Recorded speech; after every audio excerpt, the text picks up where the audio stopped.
ఒక తల్లి గర్భంలోకి ఒక ఆత్మ వచ్చి ఎలా పడుతుంది ఇది చెప్పగలుగుతారు సార్? మీకేమైనా అవగాహన ఉందా దీని మీద? దేహం నుంచి ఆత్మ వీడిన తర్వాత పర్యావరణంలో 16 ఆవరణాలు ఉంటాయి.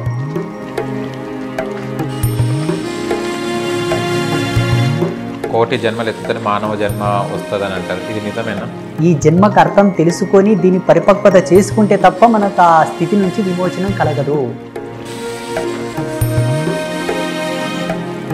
ఇంకా అంగములారింటితో వేదాధ్యయనం చేసిన ఎన్ని యోగాలు ఎన్ని యోగ సూత్రాలు అవలంబించినా కూడా నిన్ను సద్గతి వైపు తీసుకెళ్ళవు. కానీ చనిపోయిన వెంటనే స్వర్గం నరకం అనేది ఉండదు. సదాచారంలో పయనించిన వాడు ఉత్తమ గతులను ప్రాప్తించుకుంటాడు, తప్పకుండా తరిస్తాడు.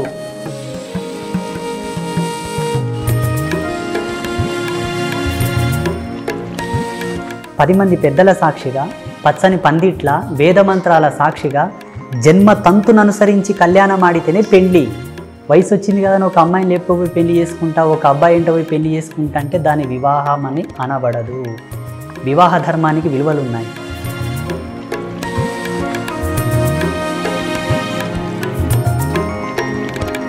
హాయ్ హలో నమస్తే, welcome to social post TV. నేను మీ యాంకర్ పప్పు. ఈ రోజు మనతో స్పెషల్ అతిథి ఉన్నారండి. ఆ అతిథి ఎవరో కాదు, శ్రీ శ్రీ శ్రీ ఆదిత్య పరశ్రీ స్వామి గారు మనతో ఉన్నారు. ఆయన చాలా యూట్యూబ్లో మనం చాలా వీడియోస్ చూడడం జరిగింది. చాలా క్వశ్చన్స్కి తను చక్కగా సమాధానం చెప్పడం జరుగుతుంది.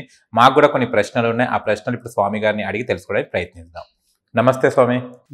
ధ్యానాలు చేశారు, ఇన్ని తపస్సు చేశారు కదా, ఒకటి గ్రహించగలిగారా? మనం ఎక్కంచెల్లి అంటే ఒక తల్లి గర్భంలోకి ఒక ఆత్మ వచ్చి ఎలా పడుతుంది ఇది చెప్పగలుగుతారు సార్? మీకేమైనా అవగాహన ఉందా దీని మీద? Very simple. ఇప్పుడు దీనికి ధ్యాన బలం, యోగ బలం, తపస్సుతో ఏం సంబంధం లేదు. ప్రాక్టికల్గా మనం చెప్పవచ్చు. ఒక జీవుడు పుట్టకన్నా ముందు పూర్వం తన తండ్రి గర్భంలో ఉంటాడు. తండ్రి గర్భంలో ఉన్నటువంటి ఆ జీవకణం తల్లి గర్భంలో పడ్డ తర్వాత 9 నెలలు గర్భంలో ఫార్మింగ్ అయి పిండ రూపంలో బయటికి వస్తుంది. ఈ రెండింటికి మధ్యలో ఉన్నటువంటి ఆ చిదాగ్ని సంభూతమైనటువంటి శక్తి ఏదైతే ఉందో, చైతన్య శక్తి, అది పరమాత్మ. ఈ ముగ్గురు సంయోగంతో వచ్చేది ఒక పిండం, ఒక శిశువు. దీనికి జన్మకర్మ సంభవం అనేది ఒకటి ఉంటుంది. ఈరోజు ఇక్కడ ఈ స్టూడియోకి నేను రావడానికి గల కారణం మీరు నన్ను సంప్రదించడం.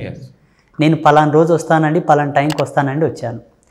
పోయిన జన్మలో ఆయన చేసినటువంటి సంచితార్థము, ఆ కర్మకున్నటువంటి పరిపక్వత, ఆ నైపుణ్యాన్ని బట్టి ఎవరి గర్భమునందు జనించాలి, ఏ జన్మ ఎత్తాలి, ఆడ జన్మన మగ జన్మన, ఎత్తిన జన్మతో ఏ విధమైనటువంటి రూపలావణ్య తేజస్సు రూపరస గంధాది శక్తులతో పుట్టాలి, బాడీ స్ట్రక్చర్, ఆ మాట తీరు, చెప్పే పద్ధతి, నడిచే నడవడిక, లైఫ్ స్టైల్ అంతా కూడా డిసైడ్ అయి ఉంటుంది. దీనికి అంతటి కారణం ఏంటంటే ఉత్తర జన్మ అంటే పూర్వజన్మలో మనం చేసినటువంటి నడవడికనే ఈ జన్మకు హేతు అవుతుంది. మనము కొన్ని తరగతులు పాస్ అయ్యి ఆ తరగతుల్లో కొన్ని ర్యాంకులు తీసుకొని మనం ఒక కంపెనీకి వెళ్తే మన ర్యాంకును బట్టి, మన క్వాలిఫికేషన్ బట్టి మనకు ఏ ఉద్యోగం ఇవ్వాలని ఎట్లా డిసైడ్ అవుతుందో, ఒక ఆఫీస్ యాజమాన్యం ఎట్లా డిసైడ్ చేస్తుందో, అదేవిధంగా ఒక జన్మను మన భగవంతుడు ఇచ్చినప్పుడు దాన్ని ఎలా నడుచుకుంటున్నావన్న దాన్ని బట్టి పునర్జన్మకు హేతు అవుతుంది. అంతే. జన్మలు ఉంటాయా స్వామి నిజంగానే? 100%. ఇప్పుడు మీరు ఉత్తర జన్మలో మీ తండ్రి గర్భంలో ఉన్నారు.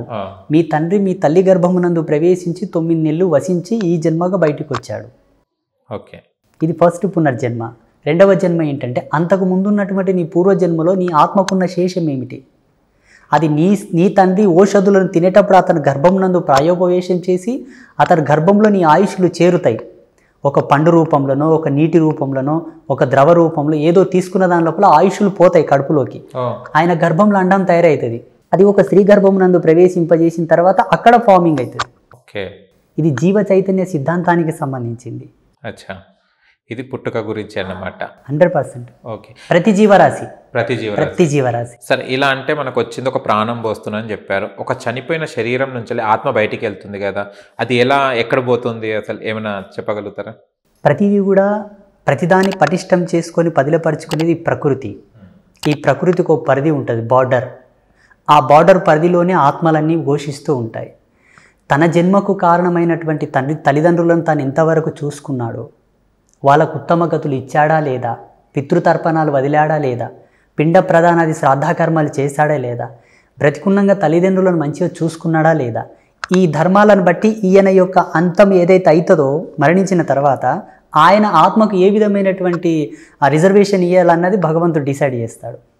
తన జన్మకు కారణమైన తల్లిదండ్రులను తాను మంచిగా చూసుకొని ఉంటే తొందరగా ఆత్మకు రిజర్వేషన్ ఇచ్చి మళ్ళీ పునర్జన్మకు ఏ గర్భమునందు జన్మింపజేయాలా, మంచి రాజకీయ కుటుంబంలో పుట్టించాలా, రాజభోగాలు అనుభవించే కుటుంబంలో పుట్టించాలా, లేకపోతే ఒక పెద్ద ఫిలిం స్టార్ కడుపులో పుట్టించాలా, మంచి డబ్బు పరపతులు ఉన్న ఇంట్లో పుట్టించాలా, లేదు తన జన్మకు కారణమైన వాళ్ళని విస్మరించి వాళ్ళని పట్టించుకోక కూడుబెట్టక అడగక వాళ్ళని పట్టించుకోకపోతే వాళ్ళని ఇంత పేదవాని ఇంట్లో పుట్టియాలి, కష్టపడే కుటుంబంలో పుట్టియాలనా, ఎంత కష్టపడ్డా కూడా తిన్నీకి కూడా నోచుకోలేని కుటుంబంలో పుట్టియాలనా, అది డిసైడ్ అవుతుంది అనమాట. దేహం నుంచి ఆత్మ వీడిన తర్వాత పర్యావరణంలో 16 ఆవరణాలు ఉంటాయి. Okay, 16 layers. ఆ 16 లేయర్స్ లోపల ఆత్మ అనేది నిబిడి ఉంటుంది.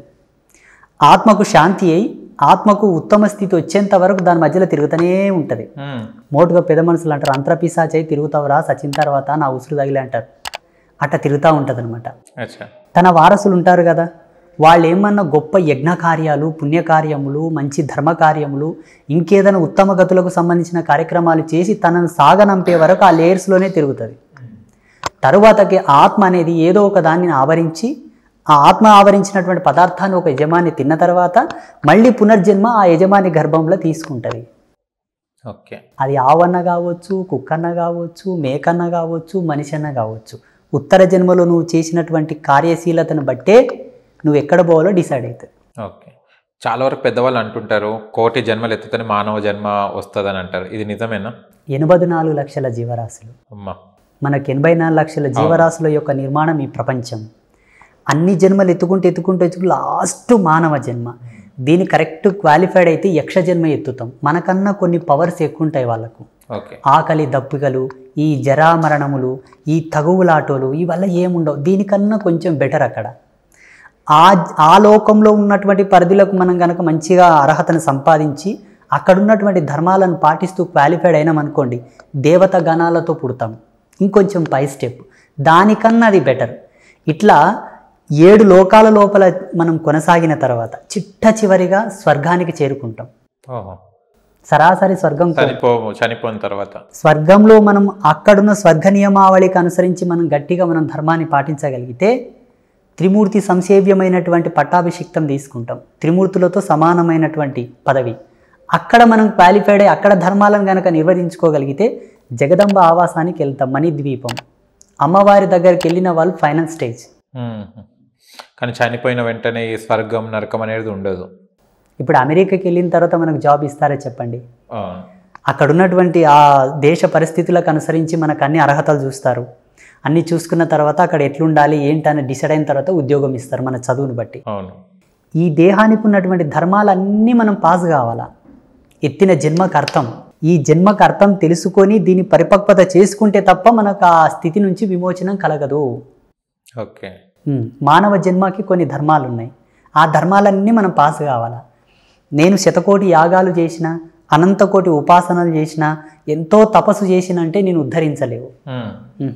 మళ్ళీ ఎలా అయితే ఉద్ధరించినట్టు? మానవ జన్మ తరించాలి, అందులో సంసారులు తరించాలనుకుంటే సదాచారమే సర్వశ్రేష్టం. సదాచారంలో పయనించిన వాడు ఉత్తమ గతులను ప్రాప్తించుకుంటాడు, తప్పకుండా తరిస్తాడు. ఆ సదాచారం గురుముఖతంగా తీసుకోవాలి, శాస్త్రవాంగ్మయాల్లో చదవకూడదు. ఎందుకంటే శాస్త్రాలు కొందరు కల్పించి కూడా రాసిండవచ్చు. ఏ మతాచార్యుడు ఆ మతానికి అనుకూలమైనటువంటి విధులను అనుసరించి రాస్తాడు. సద్గురువులు అనేవాళ్ళు ఏ మతానికి కొమ్ముగొయ్యరు, వాళ్ళు భగవంతుని మతాన్ని అనుసరిస్తారు. ఏదైతే పరమాత్మనో ఆ పరమాత్మ సిద్ధాంతాన్ని వాళ్ళు ఫాలో చేస్తారు. గురువులు వేరు, సద్గురువులు వేరు. మళ్ళా సదాచార సంపన్నులై సద్ధర్మాన్ని పాటించేవాడు సద్గురువులు, వాళ్ళని ఆశ్రయించాలి. వాళ్ళచే పొందినటువంటి సదాచారం వలన వాళ్ళు ఉత్తమ స్థితులను ప్రాప్తింపజేసుకుంటారు.